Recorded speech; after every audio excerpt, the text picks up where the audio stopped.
I'm Evelyn, 29F, and I've been married to Blake, 31M, for 6 years. We have 2 kids, Emma, 5F, and Jack, 3M. My sister Brooke, 33F, lives about 10 minutes away from us with her husband Matthew, 35M, and their 3 kids, Mia, 7F, Ethan, 4M, and Zoe, 1F. Brooke and I have always been close.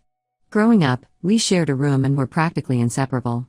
When I was 15 and she was 19, our parents went through a messy divorce. It was a really tough time for our family, but Brooke stepped up and became like a second mom to me. She'd drive me to school, help me with homework, and even stood up to our dad when he'd come home drunk and angry. I don't think I would have made it through those years without her. So when Brooke got married right after college, I was thrilled for her. I was her maid of honor and helped plan her whole wedding. It was a beautiful day, and I remember thinking how lucky I was to have such an amazing big sister. A few years later, when Blake and I got married, Brooke returned the favor. She threw me an incredible bridal shower, helped me pick out my dress, and was by my side throughout the whole planning process.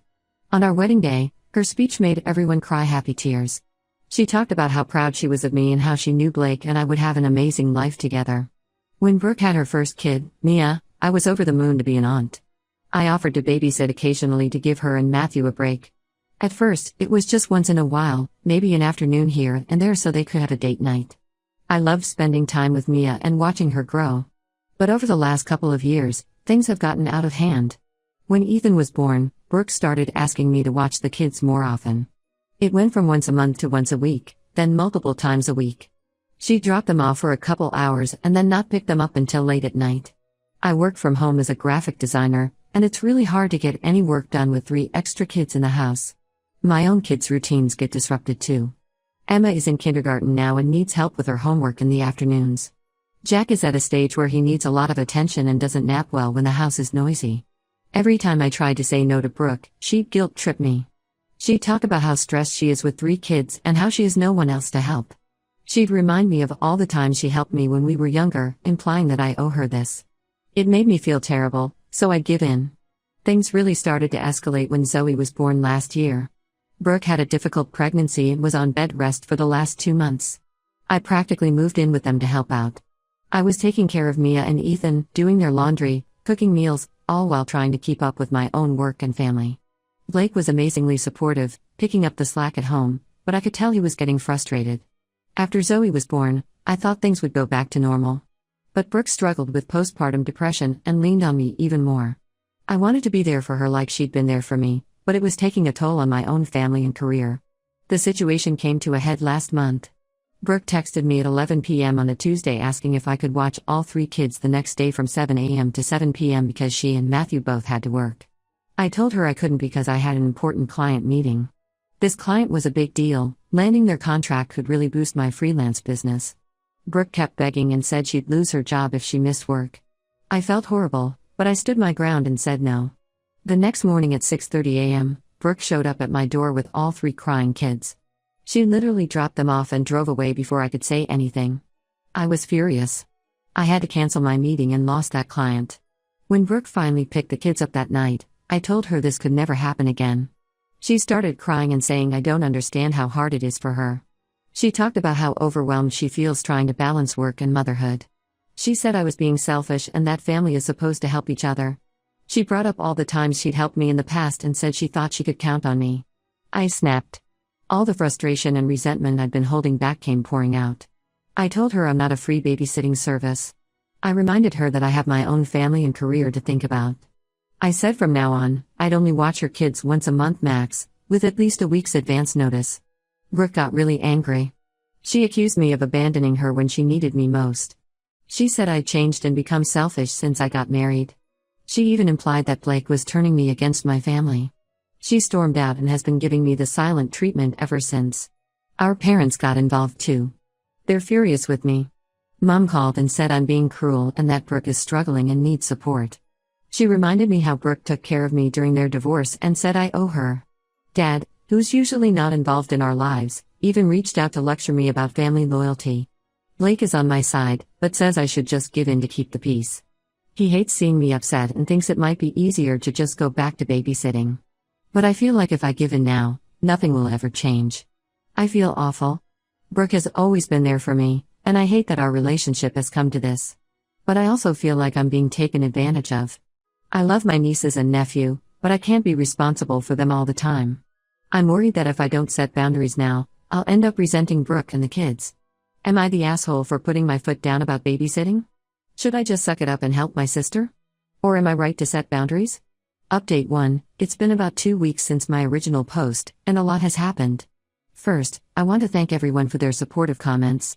They really helped me feel less guilty about setting boundaries. The day after I posted, Brooke showed up at my house unannounced. She was crying and apologizing profusely. She admitted she'd been taking advantage of me and promised to respect my boundaries going forward. She talked about how overwhelmed she's been lately and how she didn't realize how much she was asking of me. We had a long talk about our childhood and how our parents' divorce affected us differently. Brooke confessed that she sometimes feels like she has to be the strong one and has a hard time asking for help in a healthy way. I was doubtful but agreed to give her another chance. We set up a schedule where I'd watch the kids one afternoon a week, giving her a chance to run errands or have some time to herself.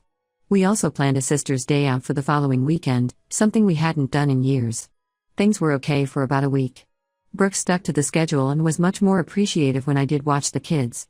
She even brought over dinner one night as a thank you. We had our sister's day out, and it was really nice. We went shopping, had lunch, and talked like we used to. I started to think maybe we'd turned a corner.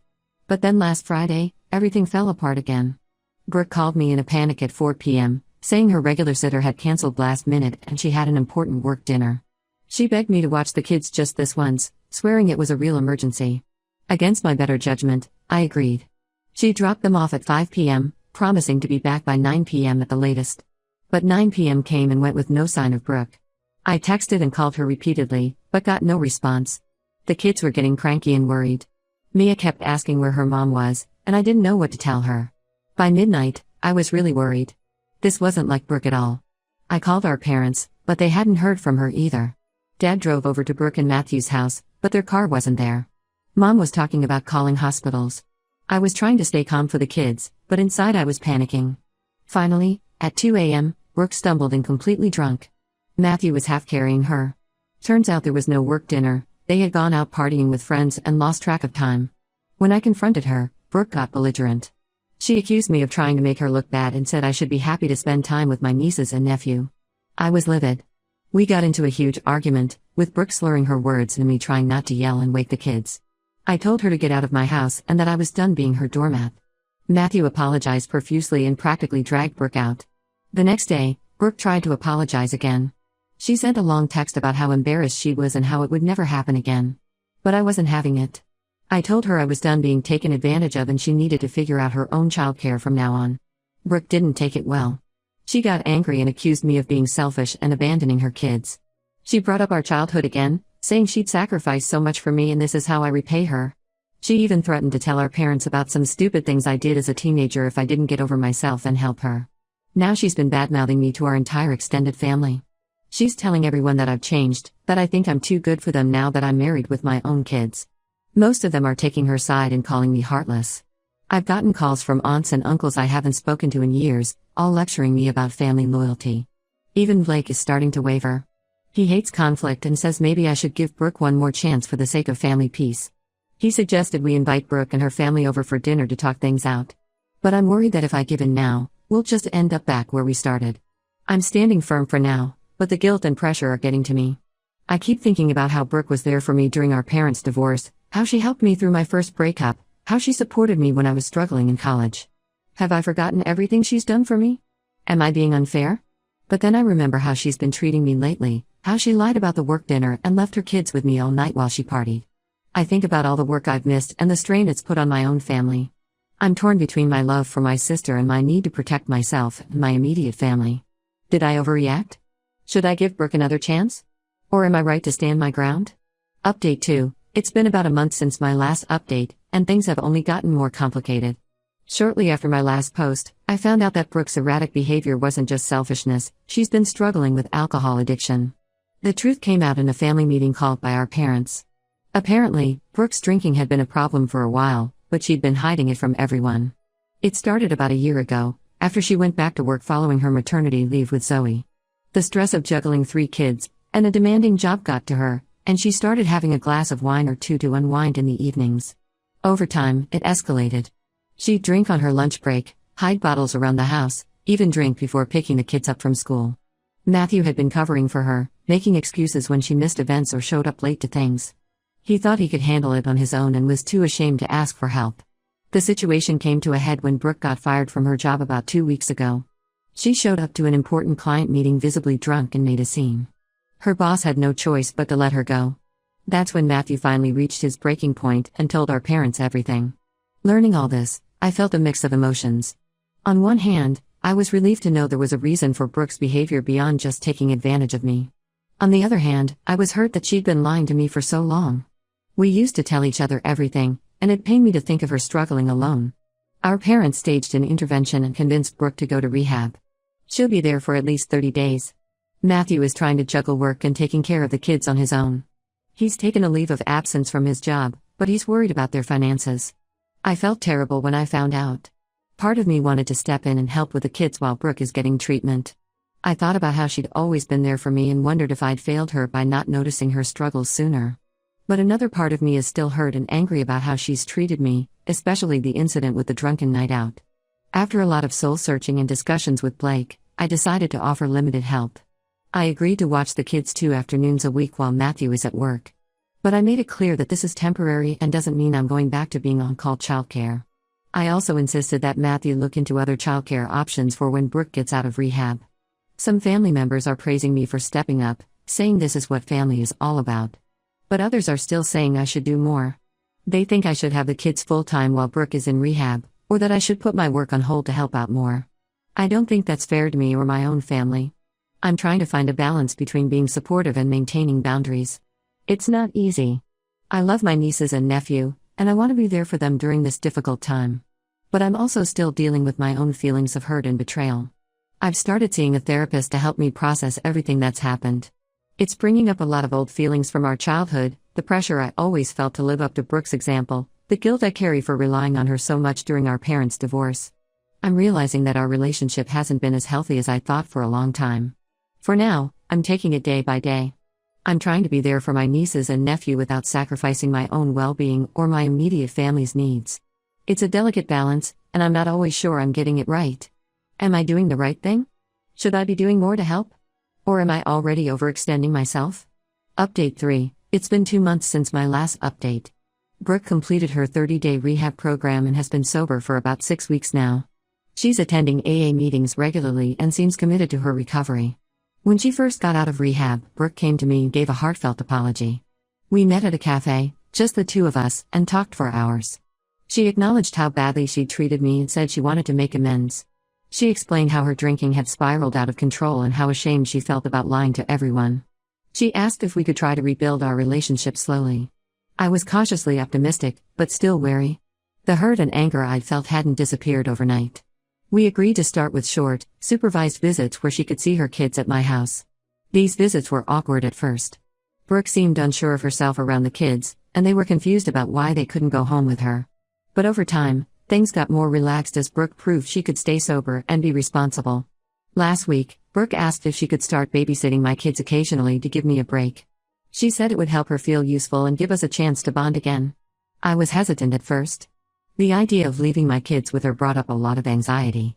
But after talking it over with Blake and my therapist, I decided to give it a try. We started small. Brooke watched Emma and Jack for 2 hours while I ran errands. I was nervous the whole time I was gone, but when I got home, the kids were happy and the house was in order. Brooke was clear-eyed and sober. She'd helped Emma with her reading and played blocks with Jack. It felt like a small victory. We're taking things day by day, but I'm cautiously hopeful that we can rebuild our relationship. Brooke seems genuinely remorseful and committed to change. She's started therapy to work through her issues, and she and Matthew are in couples counseling. She's applying for jobs again and trying to rebuild her life. Some family members think I should just forgive and forget, but I'm not there yet. The trust that was broken isn't easily repaired. I'm maintaining boundaries while still offering support. It's a delicate balance, but I think it's the right approach for now. Brooke and I have started having weekly sister dates, just the two of us. Sometimes we go for coffee, other times we just take a walk in the park. We're slowly opening up to each other again, talking about our feelings and experiences in a way we haven't in years. It's bringing up a lot of old memories and emotions, both good and bad. Time will tell if Brooke can maintain her sobriety and if we can truly repair our relationship. But for now, I'm choosing cautious optimism and taking it one day at a time. I've learned a lot through this experience. I've realized the importance of setting boundaries, even with family. I've also learned that it's okay to prioritize my own well-being and that of my immediate family. At the same time, I've been reminded of the deep bonds of sisterhood and how, despite everything, I still want Brooke in my life. Blake has been incredibly supportive throughout this whole ordeal. He's been patient when I've needed to vent, and he stepped up with our kids when I've been helping with Brooke's family. We've had some long talks about family dynamics and what we want for our own children. If anything, this situation has brought us closer together. Our parents are still adjusting to the new normal. Mom is thrilled that Brooke and I are working on our relationship, but she sometimes pushes for things to move faster than I'm comfortable with. Dad has been surprisingly understanding, even apologizing for putting so much pressure on me earlier. As for Brooke's kids, they're doing better. Mia is old enough to understand a bit about what's going on, and she's been seeing a child therapist to help her process everything. Ethan and Zoe are too young to fully grasp the situation, but they seem happy to be spending more time with their mom again. Matthew and I have developed a better relationship through all of this too. He's apologized multiple times for his role in enabling Brooke's behavior and for the times he let her take advantage of me. He's stepping up more with the kids and trying to be a better partner to Brooke. Looking back at my original post, I can see how far we've all come. The situation isn't perfect, and we still have a long way to go, but I feel like we're on the right path. I'm proud of Brooke for her hard work and recovery, and I'm proud of myself for standing up for my needs. I know there will be challenges ahead.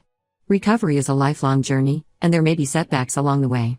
But I'm hopeful that with continued communication, therapy, and mutual respect, we can build a healthier relationship, not just between Brooke and me, but for our whole family.